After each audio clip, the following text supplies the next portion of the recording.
autorizasse. Por exemplo, isso acontece comigo. Digo para os meus alunos que não quero ser fotografado, nem quero minha imagem veiculada em qualquer ambiente, seja eletrônico ou físico, por preservação da própria imagem. Então, limito as minhas imagens por segurança pessoal. A questão a seguinte é, essas redes sociais, elas colocam à disponibilidade das pessoas a utilização de, antigamente, texto, agora imagem e som. Quando se fotografa alguém em ambiente relativamente público, em tese daria-se para colocar, mas continua ainda defendendo a ideia de que aquela imagem só poderia ter sido veiculada por alguém privado, particular, somente se tivesse sido autorizado pelos outros. E a segurança, infelizmente, limita o próprio direito da pessoa. Num caso desse, como o professor, por exemplo, ele pede, bom, olha, eu não quero ser fotografado e muito menos, então, disponibilizado. Mas está lá, de repente, uma situação ou outra, ocasionalmente, um aluno vem, o abraça e aí o professor faz até um gesto de positivo, ele não estaria ali autorizando, né, essa imagem, então... A captura desta própria entrevista, né, depois divulgada em outros meios de comunicação, de certa forma, acaba... tocando nessa questão levantada pelo professor Tiago. Numa outra entrevista, numa rádio em São Paulo, o jornalista até comentou que essas redes sociais, elas ferem a própria personalidade, ou seja, a pessoa que se coloca, ela já fere os seus próprios direitos, ela abre demais a informação. Há uma exposição. Exposição, ela mesma se expõe. Professor Eduardo.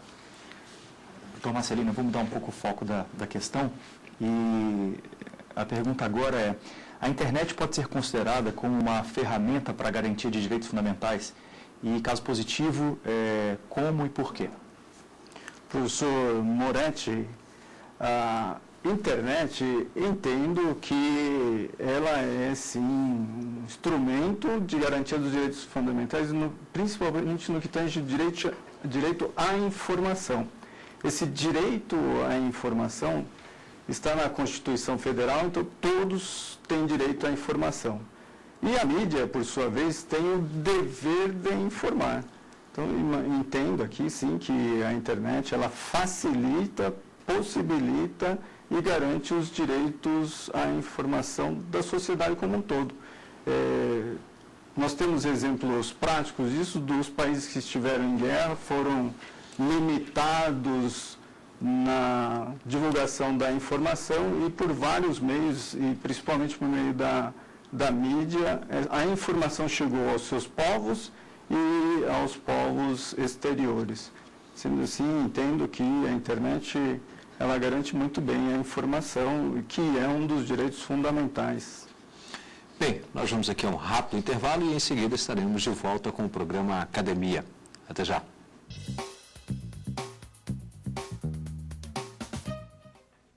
A importância da tutela dos direitos da personalidade em decorrência da atividade tecnológica, dissertação do mestre em Direito Marcelino Sato Matsuda, o estudo destaca a positividade e concentração jurídica dos direitos humanos. Mas antes de darmos continuidade às discussões aqui na Academia, vamos conferir as informações de Lúcio Flávio Paiva, mestre em Direito pela PUC de Goiás. Ele fala sobre o tema de sua dissertação no quadro Mestres e Doutores. Na minha dissertação de mestrado, eu tratei do tema coisa julgada nas ações coletivas. Me pareceu um tema de extrema importância, notadamente porque o processo civil coletivo é uma disciplina em crescimento, em ascensão no Brasil atualmente, no mundo como um todo, e cada vez mais a doutrina, a jurisprudência tem se debruçado sobre o estudo do processo coletivo e especificamente sobre a questão da coisa julgada nas ações coletivas, um tema ainda, como muitos de vocês sabem, muito polêmico. A maior dificuldade que eu encontrei ao fazer esse trabalho acadêmico foi exatamente a questão da pesquisa bibliográfica. O processo civil coletivo, ele está iniciando ainda os seus estudos, dando os seus primeiros passos e, portanto, faltaram-me algumas bibliografias que me pareciam importantes e eu me vi obrigado, especificamente quanto à questão da coisa julgada, inclusive a buscar doutrina estrangeira, notadamente a experiência norte-americana da class action, né, que é a tutela coletiva dos direitos nos Estados Unidos, e também a doutrina da Europa sobre esse tema.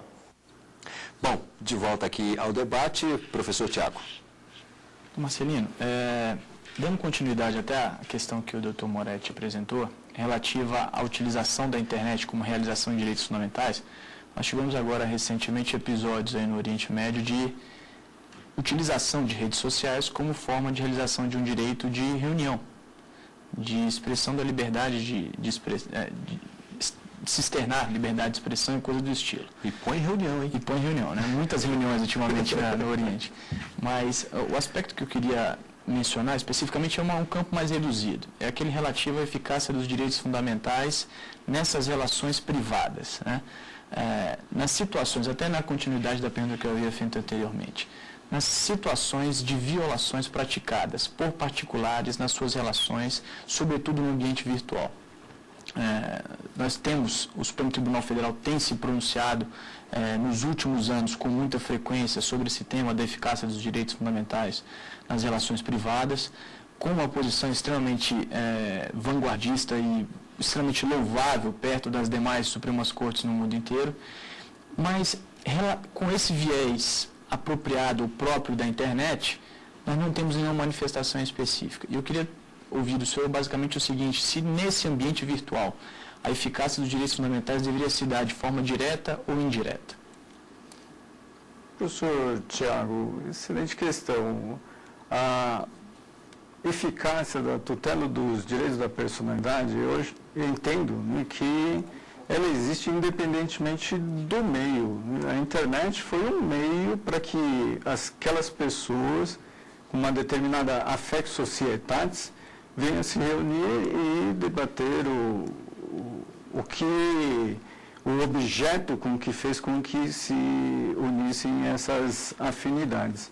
Entendo de forma até um pouco mais abrangente que a internet é um meio de comunicação, assim como poderia ser um outro meio novo, inovador, qualquer. Poderia ser, por exemplo, tambor, né, nas devidas proporções, era um meio de comunicação. Se eles conseguissem trocar as informações devidas, haveria lá uma reunião também. A internet facilita essa comunicação. Eu entendo que não precisaria de algumas legislações específicas para o tema no que tange a essa questão. Talvez sim um ou outro tipo penal em relação ao furto de informação privilegiada, mas a própria tutela dos direitos fundamentais, dos direitos da personalidade, eu entendo que existe, devem ser aplicados a legislação em vigor. De certa forma é suficiente e por isso que nossos tribunais conseguem aplicar o ordenamento jurídico. Como diria Bobbio, a maioria das constituições falam dos direitos fundamentais, já positivaram esses direitos. A questão atual é aplicar o direito que está positivado. Muitos dos juristas entendem que, por ser um ambiente novo, inovador, seria uma terra sem lei. Não vejo dessa forma. Professor Moretti.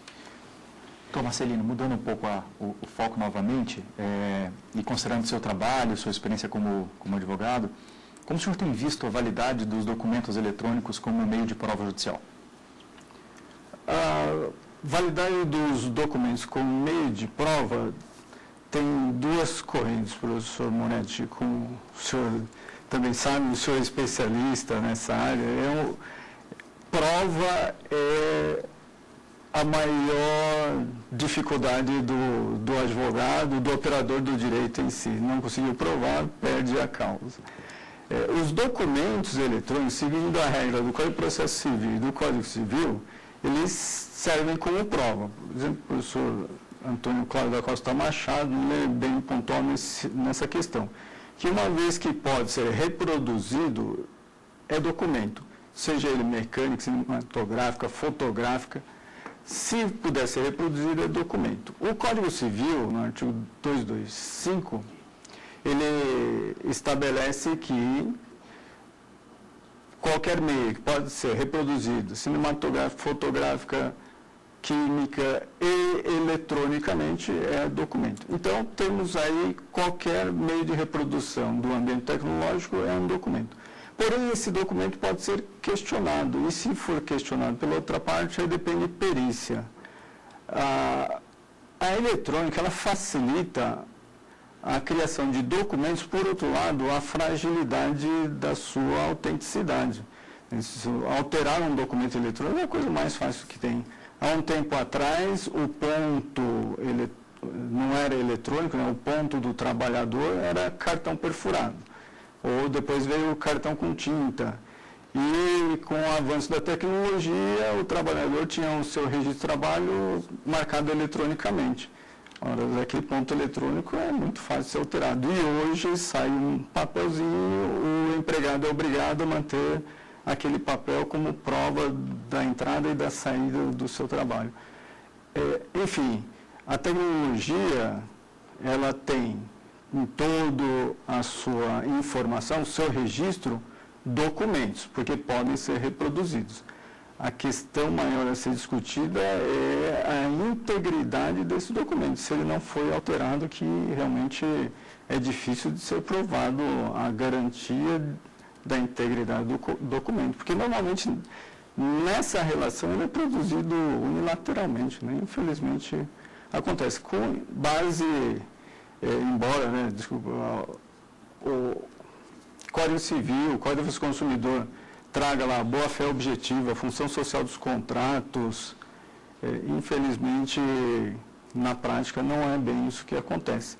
E com o futuro da própria internet, há um risco maior também dela não funcionar. Assim como um tempo atrás o bug do milênio tinha um risco de não funcionar.